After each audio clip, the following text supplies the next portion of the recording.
มาอะไรให้ป๊าป๊าสิครับ เอาดอกไม้ให้ป๊าป๊า ของแขนเลยของแขนเลยรู้ไหม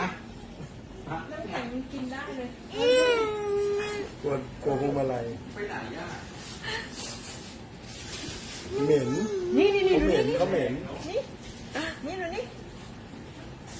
พี่ภูเขารอแป๊บนึงพี่ภูเขารอแป๊บนึง เขาเหม็นดอกไม้